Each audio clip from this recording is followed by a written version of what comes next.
So I'm here over at the Carlsbad Aqua Farm. Just got done with a little bit of drone flying of the whole entire facility. Now I'm going to take you guys through the actual ground guided tour. Million gallons of water a day for drinking water. They actually pump in a lot more than that. Only 10% of what they pump in becomes that drinking water. The other 90% comes out here as outflow. And the reason why they do that is because they're using a thing called reverse osmosis, how they remove the salt from the water. The first 1% of doing that is really easy. The next 1% is really difficult, and it gets harder and harder and harder. So they can only really efficiently remove 10% of the salt out of the water, and the other 90% carries that extra salt away. So the water that comes out here is about 2 units saltier than when it went in. Where? Well, they've worked out that that's fine. It's the same in Hawaii. And the 2 units saltier does not affect the environment. So that's good. Another interesting thing about this outflow, this also used to be outflow from the power station, and that was what was used to cool down the system. So this water used to be a lot warmer, and if anybody surfs over here, there is a surf spot on the beach just here, and the surfers call it the warms, because the water that would come out and flow into the ocean was a little bit warmer than anywhere else in Carlsbad. So the surfers like it a lot. Not like that anymore, it's the same temperature, but the water will flow through that channel under the road out into Carlsbad Beach, and if you're on the beach with this huge fence and riprap stopping some people from going in that channel. The reason why it's pretty dangerous is at its peak flow can reach 25 miles per hour of that channel, so I highly recommend not swimming in there because it's really shallow to see, but we have skipped training, which basically means lifeguards use this really fast channel as training. They'll throw somebody in here, a victim, they'll get shot out to sea, all the lifeguards and helicopters are coming in, so they do it about once every year. They didn't tell us when, they just tied up one day. You experienced the choice. Right, I was like, me and my boss joke, we're like, next time I do it, we're going to get a raft and an umbrella and like a pina colada, and we're going to jump in like a lazy river and woo! I'm sure we'll get in lots of trouble if we do. No, it doesn't. Huh? It doesn't. Do a GoPro experience. But this weekend they have a promo. Memorial Day. So we can actually yeah, but you get to drink the cooler. But they have the lunch. Yeah, but we're still eating lunch. And then we're going to park in his car. Oh no, not in the fridge. Well, that's why you just, you know, gun it there real quick, or drive back home real quick.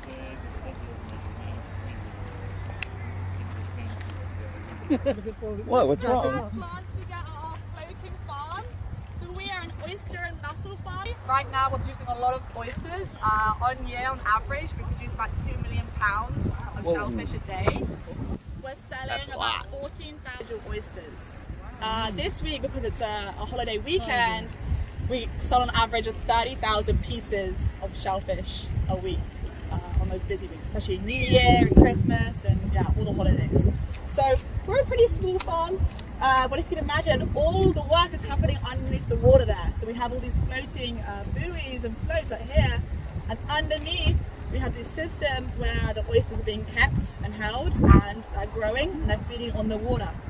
And I'll show you a much more close-up look of that, but that's the first glance we get of our floating farm here. Okay, wait. I'm behind you.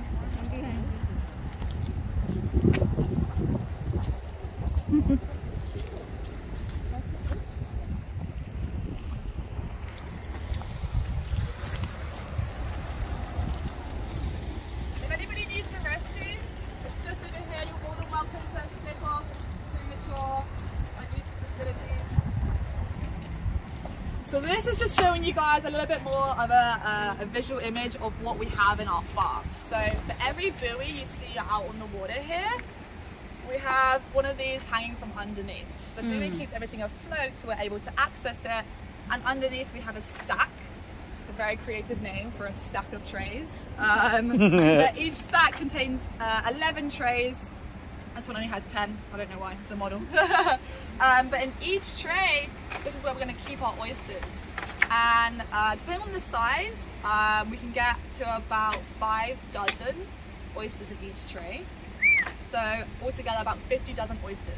Whoa. Right now, without anything in it, it's about 30 pounds in weight. But once all the oysters are in and the oysters are market size, they're big enough for us to eat, this stack can get up to 250 pounds in weight. It's really heavy. That's why all the farmers we have here are pretty muscly guys. They do have a lot of equipment with them to help them lift this, but there's a lot of physical labor involved. So that's our stack here. This machine over here is called a tumbler. Again, not very creative, it just tumbles our oysters, right? So what we do here is, I'm going to pass some shells around to you guys. So here I have 2 oyster shells. The way that an oyster works is it has a curved shell and a flat shell, and this is kind of the motion it will make to open like this, okay? And that's how it opens its mouth to feed the water, to feed on the water. If you grow an oyster in a completely calm condition, like a lagoon, both of the shells will grow completely flat, like the ones that are coming around here. The issue with that is having 2 flat shells mean that there's not much room inside of the oyster for that big juicy meat to grow, and that's what we want to consume, that's what we want to eat. So we're going to try and work out a way to grow a nice curved shell so there's much more room inside. And that's what the tumbler does. So out in the ocean, when there's huge waves, the oysters are knocked about, and little pieces of shell are going to break off really easily. Every time a piece of shell breaks off the edge, it regrows in a curved shape. So the more the oysters are moved around and tumbled, the more of a curved shape is grown. So that's what we have to do here. That's with all these little pieces of shell. Right, yeah, you'll see tiny pieces of shell everywhere, because when they're growing, this one's been chipped off, but when they're growing, the very edge of that shell is very thin and very brittle. So it's really easy to break, and we'll see some more of that once we're opening our oysters to try them. But how do oysters grow? How do they grow?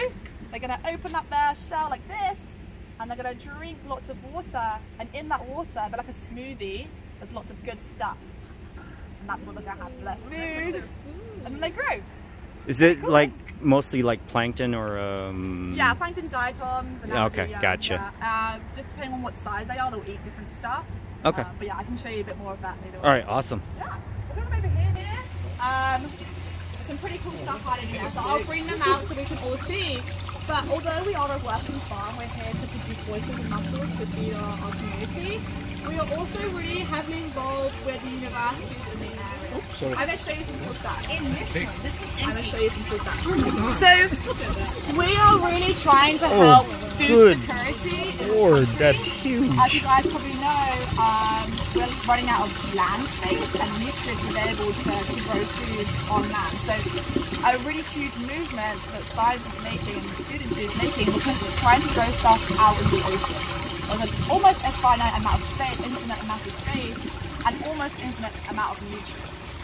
So we have different animals in here that we're not necessarily growing to sell, we're growing them to see how long it's going to take to grow, what conditions they need to be in, so then we can give this information to other farmers and they can grow more stuff in the ocean. So I want to show you a couple of things, and you're more than welcome to touch them and pass them around.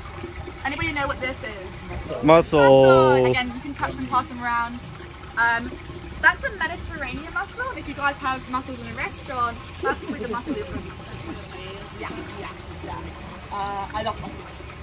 Very good. Again, they're from the Mediterranean. Wow.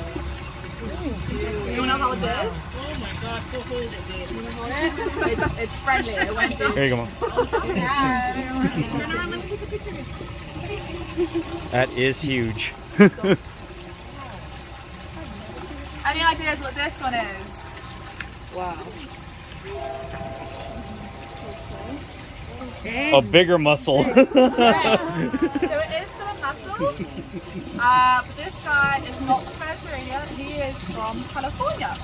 This is a Californian mussel, native to San Diego. Can you still eat them when they're that big? You can? You would want to grill it like a steak. Oh, okay. That's what I was thinking too. You have to grill it. It's like abalone. Right? It's huge. Oh no. You have to drive a long way. First time I've seen one is humongous. I've never seen mussel that big ever. Put them together. There you go. Oh, do a size comparison? Yeah, there you go. A long way away. So how old is it? That's a good question. So this guy is about 6 to 7 years old. So we had a certified diver who went offshore for us with a license and he caught these for us.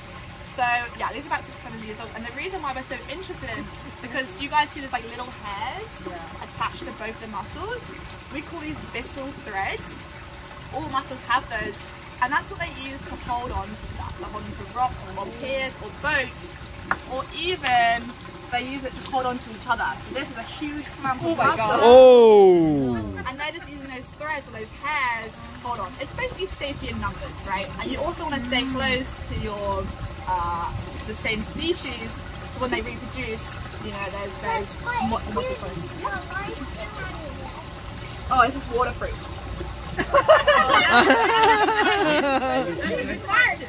You're very smart.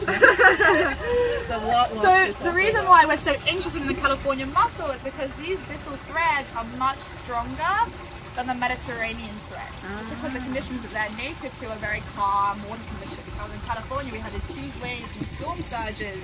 So if we want to grow our Mediterranean mussel offshore, there's a huge amount of space and nutrients.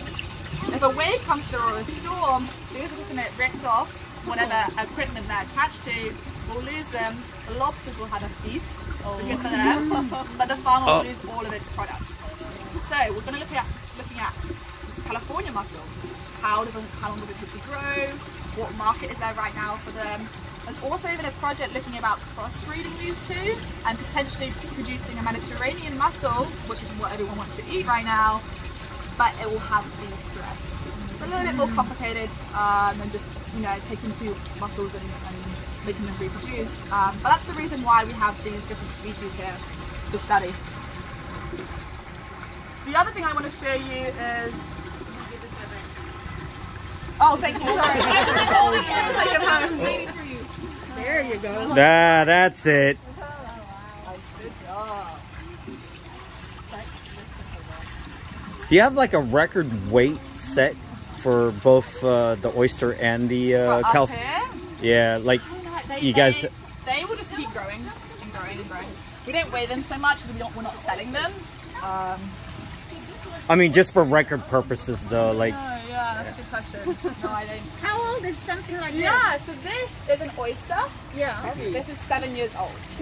And these ones we actually grew here in our lagoon. 7 years old. So we wouldn't sell these at this size, but the reason why we have them so big is because we want to make brood stock, and that's basically mature parents with enough egg and sperm to produce a lot of babies. So Gotcha. we grew these for about 7 years. Thank you. And make sure that their DNA is something that we want to reproduce. Freaking huge. And then we'll basically just produce them together. So that's what we're going to do. Oysters Every 4 weeks. These guys weren't tumbled as much. The system where they were grown in was kind of like a spherical system, not like the stack. And they kind of, with the tide coming in and out, the cage they're in kind of rolls. So although these have a really nice shape to them, they weren't tumbled the same as that at this size. Because they, yeah.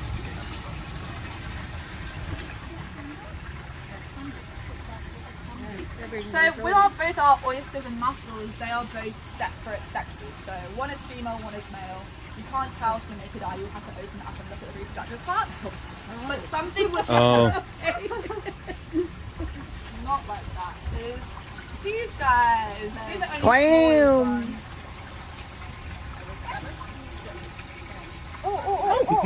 Oh, was it? So he's this scallop's doing that because when it senses fear, it's going to do this and try and swim away in the water. So he still thinks he's in the water and he's trying to do this to swim away. I'm saying he, but actually these are scallops, by the way, calico scallops. These are actually both male and female at the same time. They're hermaphrodites. So they have female parts and male parts. These are scallops, yeah, calico scallops. That's it. And these are native to the area. We're at the most northern part of their range, and you'll find them all the way down to the tip of Baja. Oh, this one's opening, I think. Yeah. It's a feisty one. Yeah. So if you look around closely, it has its shell open a little bit. It's really tiny. And the reason why they have a light and dark side is because they camouflage. So like I said, they can see light and shade. So if the stuff they're landing on is really light, sandy substrate, it will land with its light side up. If it's in a more of a muddy lagoon or muddy ocean bed, it will land with its dark side up. Gotcha. So, has anybody ever eaten scallops before in a restaurant? Oh, yeah. I love scallops. So, the scallops you're eating are probably from Mexico. Yeah. So they are wild caught, and they basically use a huge dredge, and they dredge across the bottom of the ocean floor to collect these scallops.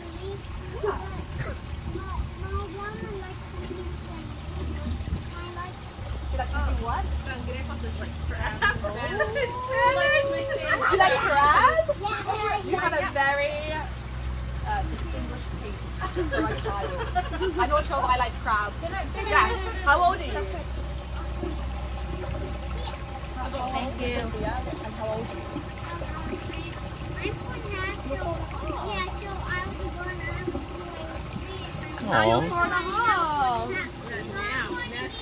I'm still intrigued by the fact how big those mussels got. I mean, most mussels you'll find on the shore here, they won't be this big. Yeah, exactly. The poachers will get them when they're a good size, but these were from the deep ocean or offshore. Sorry. Oh. Yeah. So with the scallops, the reason why we have these is because the dredging of the ocean floor, these wild caught scallops, basically just ruins the whole ocean floor. It kind of devastates everything that lives there. So we're basically producing a regulation, or trying to help produce a regulation, where we are growing them in the same conditions as our oysters, and we're not dredging for these. We're just growing them in stacks and then pulling them out, and that's a little bit less devastating for the environment, well, completely less devastating. So right now, there's no license to do that in California. Just because it's not been done before, because everyone gets their scallops from Mexico by dredging. But we're trying to help develop that as a system. And then once we develop a system and prove that it works, we want to try and implement that in other farming places, so in South America and in Mexico. The issue with that is, are we able to set up that same system in a rural farm in Mexico which has no electricity and no solid income? It takes a while for these guys to grow. The farm has to be self-sufficient for about a year before they start making money. But once they have that brood stock and once they have that population of scallops, the income is going to be really reliable, and the environmental devastation is going to be almost eliminated. So yeah, again, we're not just here to make money and sell oysters, we're also here to help our community and environment and the food security. So all of these guys are filter feeders, so like I said, they're drinking water and removing the algae for their food. When we want to feed these guys, we actually have our own algae cultivation. So this is our kombucha and beer storage. I wish it was. It's our microbrewery, right? For the oysters. So this is algae. It's highly concentrated. That's why it's so pigmented. In the ocean, there is a lot of algae, but it's not this much concentration. Like I said, if we have anything on land that's not in the lagoon, we're going to have to feed them the algae. There's different colours in here. Vegetables in water. So the plants aren't actually in soil, they're in these clay beads, and there's also water up here as well, so they're growing in the water. Underneath we have a separate tank full of fish. It's a little bit cloudy and murky in there, but there are fish around there, and what we do, we feed the fish food. The fish waste is really high and dense in nutrients, and that's pumped up to the second level where it basically feeds the plant. But where's the fruit one? Oh, it's in my office. Oh. Yeah, it's like little fish flakes. And that kind of, it's almost almost a closed system. We're just feeding the fish, and the fish waste is feeding the plants. Oh. What did you say? That's actually pretty smart. All over that. So I want you guys to guess what we're growing. I'll give you a couple clues. It's not native to America, it's actually native to Japan, and the conditions it needs to grow in are next to waterfalls. Any guess?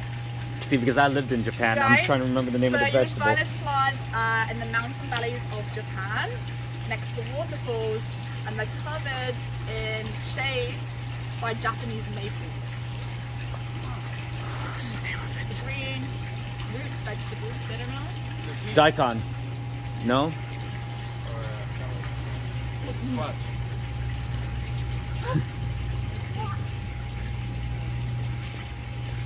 It almost looked like for the daikon plant, but I guess it's not. But the leaf And is. so you would harvest the root predominantly, but the leaf is also edible. If anybody wants to try any, the taste and texture is a little bit more mild. Oh, give it to the baby. I'll try some. Yo, you're vegetarian. It's like Japanese lettuce. I'm trying to remember the name of it. It's been a long time. I can't even remember the name of it. It's semi-aquatic, so it likes to be in water sometimes, and sometimes it doesn't. And that's what is rushing waterfall, the changes in flow. That's how it survives. So in here, we have this bell siphon system where every 30 minutes the water in the tank will go from full to empty. So every 30 minutes it's going to be in water, and the next 30 minutes it's going to be out of water. The second thing it needs to survive is little mist and spray from the waterfall. So we have a couple of sprinkler systems up here. Just these guys here, and every 5 minutes for about 15 seconds the water will spray and keep the leaves nice and dry. The first 3 days of growing this, we didn't have the sprinkler system, and we lost about 40% of our leaves, so really important. The third thing we did is, again, we had those Japanese maple trees providing shade for the wasabi, so it didn't dry out too much. So unfortunately, a Japanese maple tree costs about $7,000 per tree. Didn't quite have the budget for that, so we just went to Home Depot and got this covering for $20. What about the maple tree from Canada? Yeah, not this well. I think any covering would have been fine, but really wanted the Japanese maple tree because they're beautiful, right? Oh, try stay true to the whole entire exactly. horticulture keep it real. Right. Like I said, we want to harvest the root. We still have about 3 months until it's ready to harvest, but the actual root would sell about from $100 to $200 per section. Yeah. Wow. So really valuable commodity. The thing with the root is it only stays fresh for about 2 weeks. So we do want to harvest it, we do want to sell it, but it's going to be, we want it to be pretty quickly. And yeah, it works really well. We're going to hopefully acquire some more land, hopefully maybe the cow farm, that area. And we're going to make this much bigger and yeah, sell it for real. That's our wasabi. It'll be your next cash crop. Yeah, exactly. Yeah. We're going to come down here to our dock, have a bit of a closer look at the water.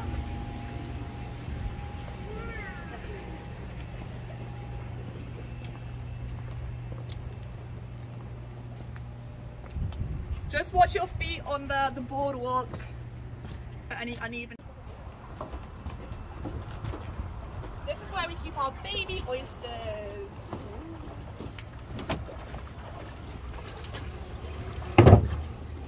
So it's quite hard to see from up here, but underneath each of these planks is something called a silo.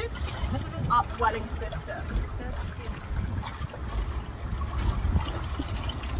And at the very base of that box is these little guys. So this is our baby oysters.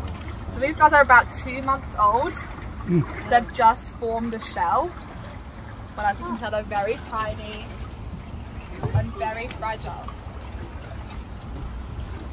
Only 2 months old.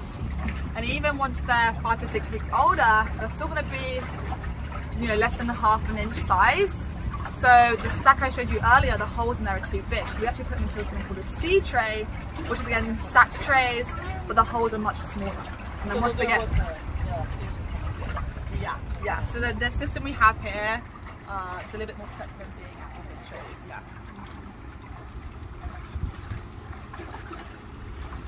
I think they look like little pieces of quinoa or rice. They don't even look like they're going to grow into anything. So kind of the way that oysters work is when you take oysters out of the water, like for example when we're tumbling, they can stay out of the water for a pretty long time. You just want to keep them, you know, moist and straight. Because they have two shells like this, they close up really tight and they keep the inside nice and moist. It's a bit like a strawberry. And I'll explain why I said that. So with a strawberry, they grow on plants, right? And you can take a strawberry off of a strawberry plant. And is it alive? Is it dead? Who knows?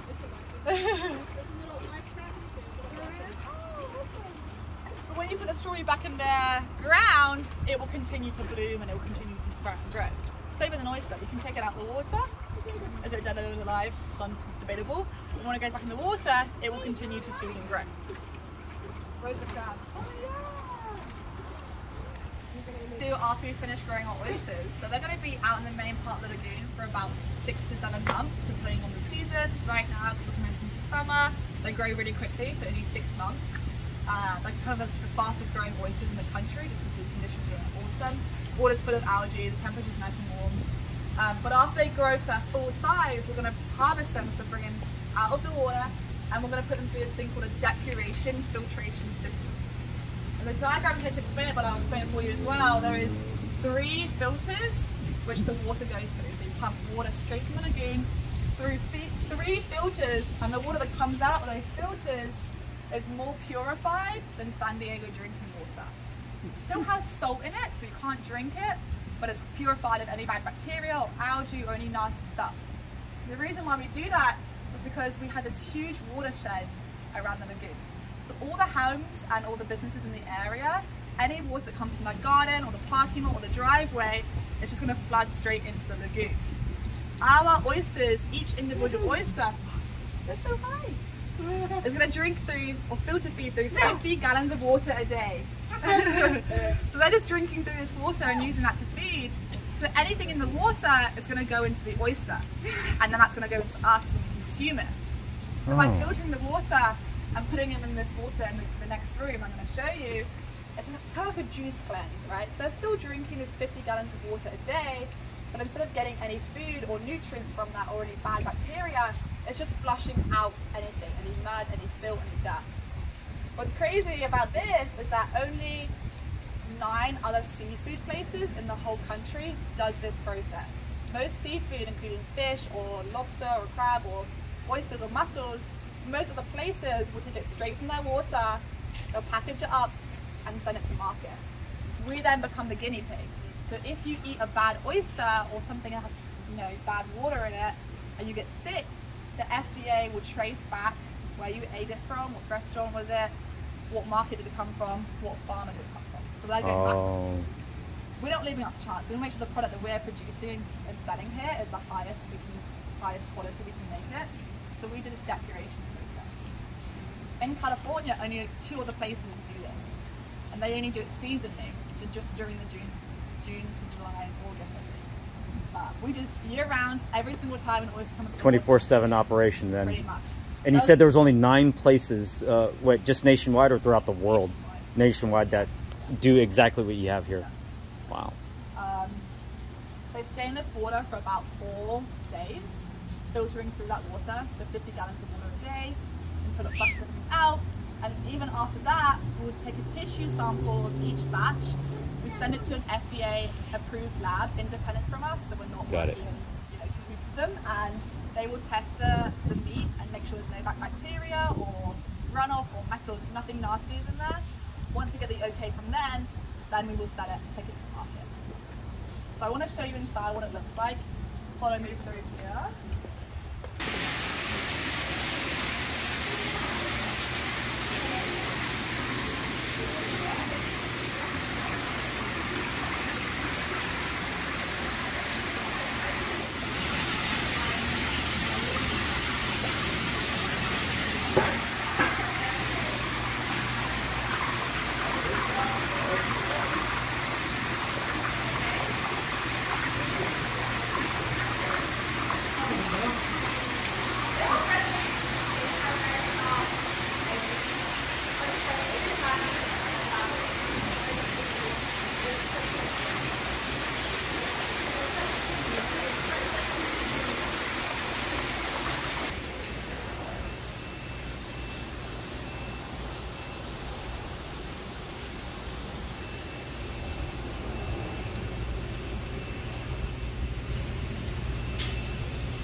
packaging room. So straight from Decoration, which is next door, as soon as we get the order, we're going to bring a tray in here. We're going to wash them down with a hose, just getting anything else that's left in the shell off them. And then we're going to package each oyster by hand. In case of the new nets to go to market, but because the edges of the oysters are so sharp and spiky, getting it in the nets can be quite difficult. So we take a bag, tie a knot, and then we feed it with this tube. And that allows us to throw them in much easier. And when you're doing so many oysters every day, it helps a lot to do that. So each oyster is packaged by hand and by sound. And what I mean by sound is that we take every single oyster and we'll tap them together. And that way you can tell if an oyster is good or bad. So if I tap 2 good oysters together, it makes like pretty normal sound. But if I tap 2 empty oysters together, it's much more of a high-pitched sound, right? Hollow. So these ones are clearly empty, which we obviously wouldn't sell, there's nothing inside of them. But even if they were closed and we tap them together, you can definitely hear that it's hollow. Probably barely has any meat in it then. Right, exactly. Yeah. So it might be empty, Gotcha. it might be dead, it might be undersized, so maybe the shell is huge, but maybe the meat inside is really tiny. There might be an air bubble inside. There's a couple different reasons why I make that sound. I'm still pretty slow at packaging, so I'm just like 2 at a time, like double check, throw them in. The guys here, like Andrew, will grab 5 in each hand, smash them together once, and they'll know straight away if it's a bad oyster or not. Wow. We sell them by dozens, so we sell them in quantities of 12. With our bad oysters, obviously we never sell them, but we always keep the shells.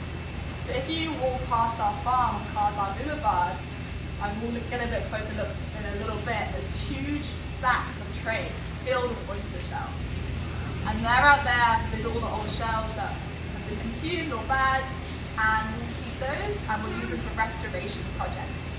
So an oyster shell is made out of calcium carbonate, and when they're alive, they're filter feeding through the water and cleaning out the water. But when they're dead, or they're not inside anymore, the shells actually do a lot of great work for our environment as well. So in San Diego, we have a really high copper content in our water, which isn't great for our animals, our environment, it's not great for us. The copper reacts with the calcium carbonate in the shells to make copper carbonate and actually removes it from the water. So having a lot of oyster shells in the water is a really great way of reducing that metal content. So we'll dry them out on the beach over there, and then we have volunteers who come and pick them up, package them in huge metal boxes with holes in them, and create artificial reefs.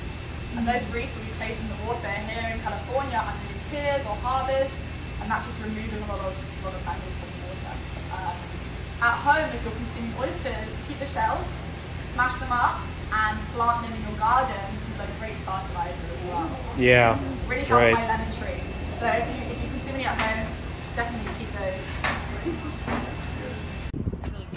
So, you can post it if you need to. Who has shucked an oyster before? That means opening an oyster. You guys, yeah? You I have. At home? Yeah, flathead screwdriver. Actually, that works too. She was like, oh yeah, I have a broken butter knife. Oh. That works as well. Yeah. Hey, what's that? What squishy thing? The trick is not to get your hands cut up. Yeah. So, I'm going to teach you yeah. how to shuck an oyster, and then I'm going to pass it over to you guys if you would like to open your oyster and taste it. That'd be awesome. So, I have a cooler full of oysters back here.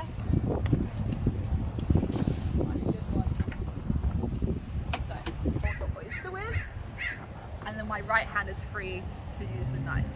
We also have this as a shucking cloth. It's the same material, it's stabbed like this, so that means you're protected from the outside shell, and also if the knife slips, it's not going to go into your hand. So I'm going to use that one, but like I said, there are gloves as well. So when we look at our oyster, there's 2 shells. So we had the curved part, and we have a bit more of a flatter shell here. It's going to open up like this direction, so at the very point, the back end, that's where the 2 shells meet, that's where the hinge is. That's what we're going to go in first. And where the hinge is, there's a very small hole where the 2 shells meet. So you can see that my knife is going in that hole there. That's not going quite far enough for me to actually open the oyster. So going to keep that end exposed, but I need to try and get my knife in a little bit deeper than that. I want to get it about half an inch into the oyster. So this can be the trickiest part of opening an oyster. So I'm going to use one of my hands to support the oyster to try it to not move anywhere. And then with this knife, I'm going to push it in to about half an inch. The key here is a little bit of strength. It does take a while. Depending on the angle of the oyster, you might have to angle the knife a little bit further downwards. Each oyster is a little bit different, but I'll help you with that.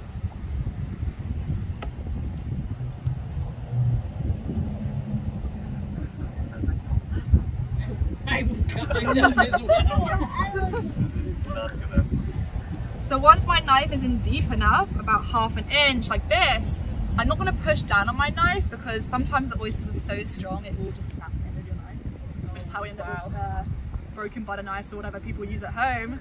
So we're actually going to twist the handle 90 degrees, and that's going to keep that long edge facing up, and that's going to crack open the oyster. So now our hinge is broken and our shells are separated. So the hinge is broken, but inside the oyster is still attached to both the shells. I'm going to wipe off my knife because anything on my knife, when I put it back in the oyster, the shell is going to go into the oyster and we're going to end up eating that. The expensive calcium carbonate, like I said, which is actually kind of good for us. But if you want that smooth, nice oyster, right, try and wipe that knife rather than get a crunchy taste. So I'm going to go back into my oyster with a clean knife, and I'm going to scrape the inside of the top shell to remove that attachment.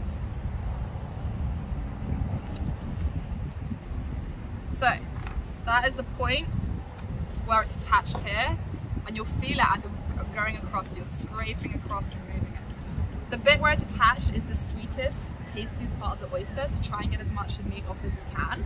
And again, we do keep all our oyster shells for restoration projects.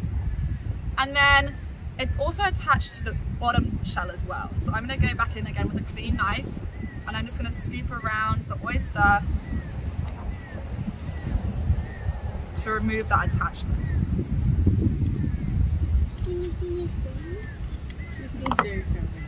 And then the oyster's ready. We do have lemon and hot sauce, if anybody needs any of that.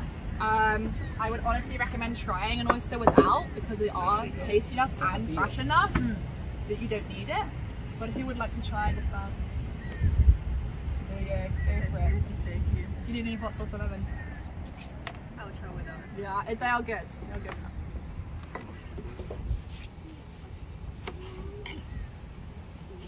Alright, and who would like to open their first oyster? Go ahead. Go for it. Yeah, you can show us how you do it. It's okay. Even better. So there's a knife, there's a shucking cloth, and we have a couple knives and a couple pairs of gloves, so we can all do this at the same time. There's plenty of space.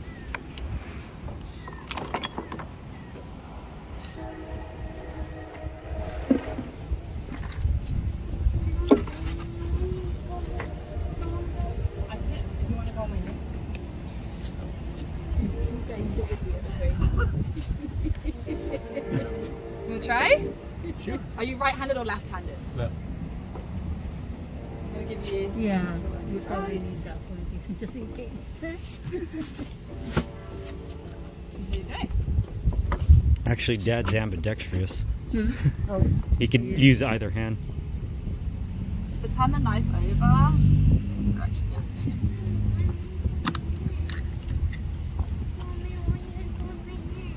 You want me to go on your neck? Oops, sorry. I wasn't paying attention. Yeah, so go back in, scrape it out. You can't just pull it off, but you risk kind of putting off a lot of the meat. And sometimes they're so strong you can't even pull it off.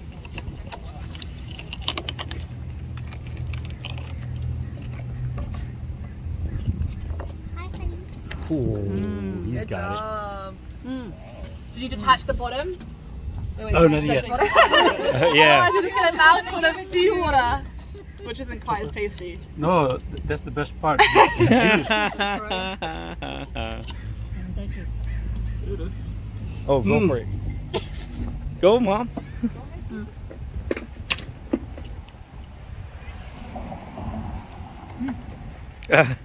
She's got some of the sediment still.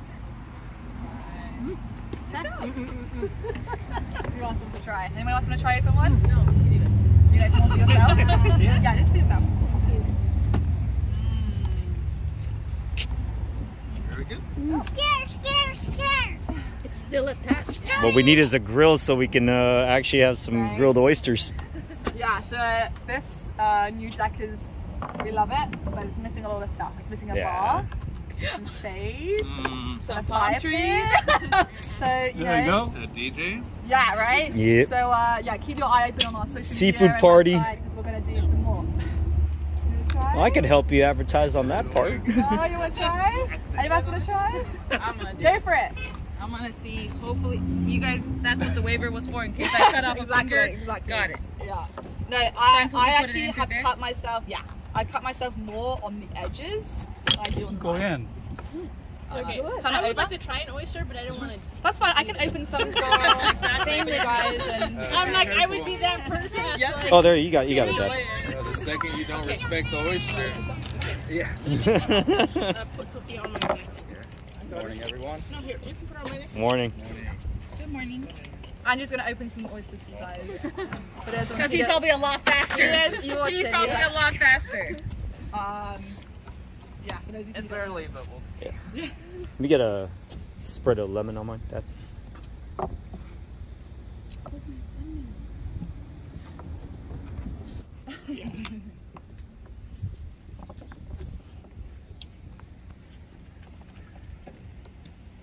We're done already? Oh my gosh! Okay, listen, just help me out. Just put it in halfway so I can do the halfway. Oh, Dad, you still need to I can't get it. show me what you were doing and I'll. There you go. So right here, right? Yeah. That's it. So right now you see the knife is kind of pretty much going straight. I'm here for the show. I'm gonna try it out a little bit more.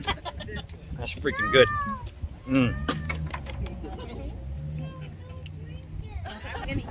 That's it.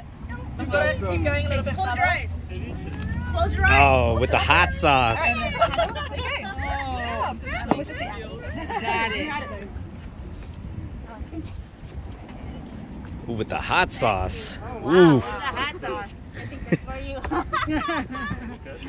Or if we had some like Jose Cuervo, we get like, you know, oyster shooters going. I'll get the one. Why not? Look, Nanny's gonna do one. I think you gave my dad all the tough ones. Hey, he's got it. He's got it. He's got it. Yeah, I'm trying to get good ones. There's a couple of hard looking ones. There's one. I wouldn't even know where to start with that one. Whoa. So trust me when I'm giving you the ones that look easy at least. Yeah. But he's got it. Look, you ready? I get one. Okay, excuse me. What, hot sauce? No, this one. Good? Thank you.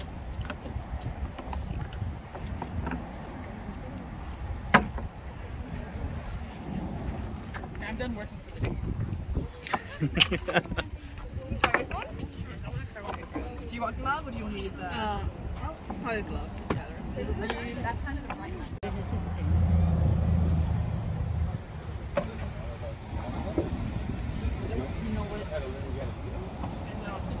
That'll be good with the alcohol. Oh, that's why they have what's called the Oyster Shooter. You have a half shot of tequila, or you take a shot glass, right? You put the oyster meat in there, and then you douse it with tequila. Google. There you go. Went through all of them. I'll have to go grab some more if you guys want some. You guys want some more, right?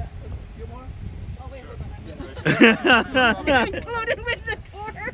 It's part of the tour, right? I only had one. Did you guys want more? Were we taking yours? No. I get more. Got it. You have to buy for your own oysters. They're lighter in flavor though. They're lighter in texture, flavor, and just really clean overall. Whereas this, I mean, you've had it. It's a little meatier, it's a little heavier, but it's also well-rounded. It's not too much, it's not too briny, it's not too much of this, it's not too much of that. But the shells are a little bit more fragile on the blondes, but it is a beautiful shell. I was gonna say, can I have that shell? Yeah, take it home. But Putting in my tomatoes. yeah, it's the same thing, but I mean, it didn't take much effort at all. They're like a lot lighter. Exactly. You said they have a different flavor profile. They do. So I grabbed a couple of them. You can see that the meat isn't quite as full, but the flavor itself. Lighter too. Yeah. And the overall flavor itself is lighter as well. So we can do it this time. Messed it up. This is the first batch, so we may have pulled them a little bit too early. Didn't let them recover quite as long as we usually do in a tumble. Verdict? Don't think about it. Don't think about it. Don't think about the taste. Just shoot it. Better than the other one, I think. You like it? Really? Yeah, I think I can do some it. people like this one better than the other one.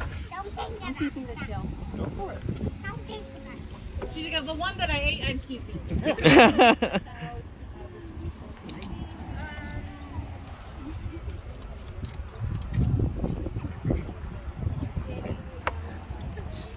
Are you a little sleepy? Is that what it is? Yes, for your knee.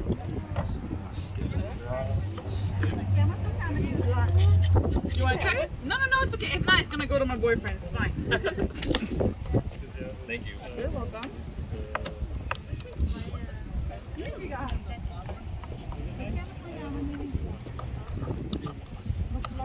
I'll do this one, Dad.